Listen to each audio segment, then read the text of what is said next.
Presidente, allora, dicevo martedì questo voto tanto atteso da chi vuole l'indipendenza del Veneto, come si mette? Insomma, lei che riscontri, che notizie ha, che impressioni ha in questo momento? Beh, buonasera intanto a tutti. L'impressione fondamentale, direttore, è quella che tutti ormai colgono l'importanza dell'appuntamento di martedì. Martedì non è una votazione qualunque, non è una votazione in cui si va a decidere se costruire o meno una nuova scuola, una nuova strada, non è un'azione amministrativa, ma è una decisione politica che può portare, e noi naturalmente auspichiamo che porti il Veneto verso una direzione ben precisa, la direzione che dopo anni di rivendicazioni purtroppo doverose ma fallite, porti il Veneto verso quella che è l'unica via d'uscita dalla situazione attuale, che è quella dell'indipendenza. Attenzione, sono d'accordo con quello che sottolineava lei prima, questo è certamente solo un passo intermedio, perché non stiamo ragionando se fare o meno l'indipendenza del Veneto, stiamo ragionando semplicemente se consentire ai veneti un esercizio, vorrei dire elementare, di democrazia, cioè votare. Siete d'accordo o meno, volete o meno che il Veneto diventi una repubblica indipendente e sovrana? È una cosa che credo non spaventi nessuno, consultare il popolo, eppure vediamo molta titubanza, vediamo la diffusione di notizie anche giuridicamente del tutto infondate. Siamo arrivati addirittura a sentire minacciare l'esercizio di quella facoltà che l'articolo 126 della Costituzione, secondo il quale l'articolo 126 della Costituzione consente al Presidente della Repubblica di sciogliere il Consiglio regionale.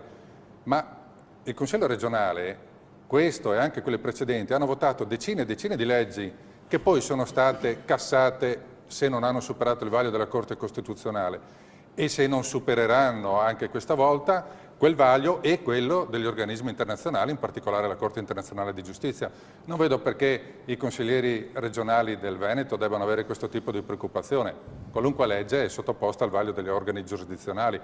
Vedo questa preoccupazione, ma spero che trovino la volontà, la fermezza per consentire ai veneti di votare. In uno Stato che si è comportato da Baro fino ad oggi come l'Italia, tutta una lunga teoria di referendum, come diceva giustamente il sindaco, sono stati disattesi. Avevamo abolito il Ministero dell'Agricoltura, ci siamo ritrovati il Ministero delle Risorse Agricole, abolito il finanziamento dei partiti, abbiamo visto come è stato addirittura aumentato questo finanziamento. Certo che questo avviene in un ordinamento come quello italiano, dove la volontà dei cittadini non è mai stata rispettata.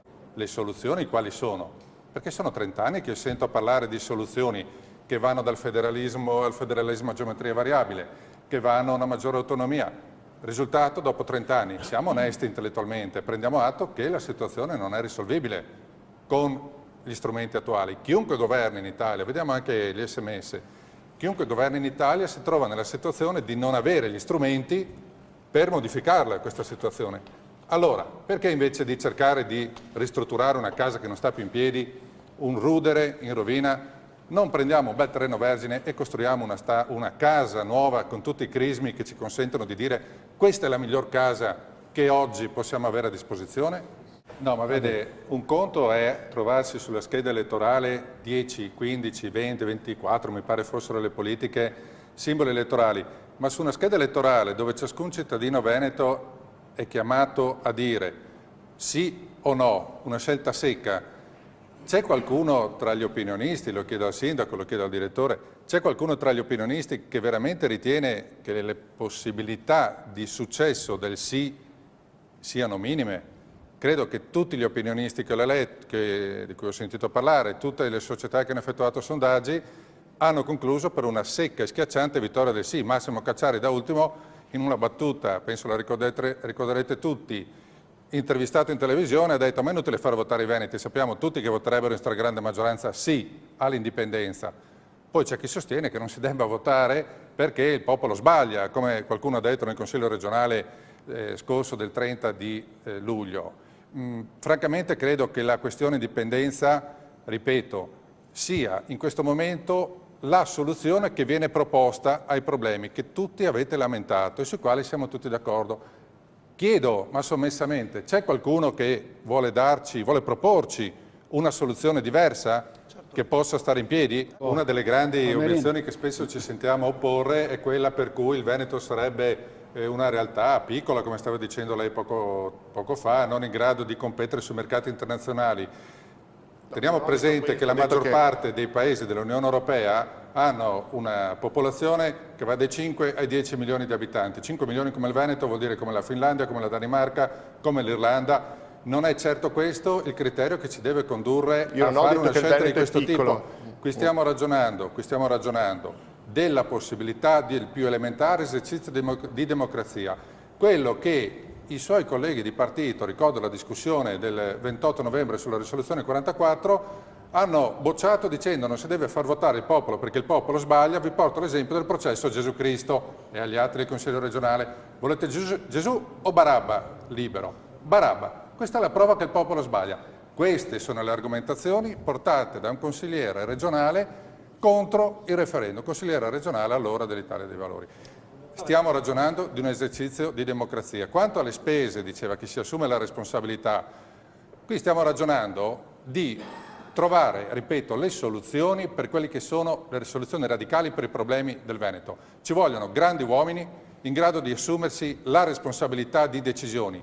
I piccoli uomini in questo momento devono stare fuori dalla storia, costruire la storia, questo ci aspetta, passo dopo passo, nella legalità, nel rispetto di tutti, soprattutto delle istituzioni. Ci vogliono grandi uomini. Noi confidiamo che martedì al Consiglio regionale ci troviamo davanti, da una parte e dall'altra, degli uomini in grado di effettuare le scelte. Siamo già arrivati, abbiamo costituito per l'appunto tutti, non solo i movimenti politici indipendentisti, ma anche tutte le associazioni culturali, storiche, identitarie del Veneto. Abbiamo costituito un cartello presentato tra l'altro proprio nella sede del Consiglio regionale Veneto circa un mese fa. Quindi Veneto Stato, Reise Venete. No, Veneto Stato, Liga Veneta Repubblica, Reise Venete, Pascua Veronesi, XVI Treviso, ovviamente Indipendenza Veneta che ne è stata la promotrice, un cartello di tutte le forze politiche e culturali che di fatti martedì sfileranno insieme sotto la bandiera del Veneto Decida. Pro referendum, non sto parlando di pro indipendenza, quello appartiene al foro interno di ciascheduno di noi. Pro referendum, il Veneto decida, poi i veneti possono decidere del proprio futuro, ci mancherebbe altro. Persone che tutte le sere affollano le serate di presentazione dell'idea dell'indipendenza.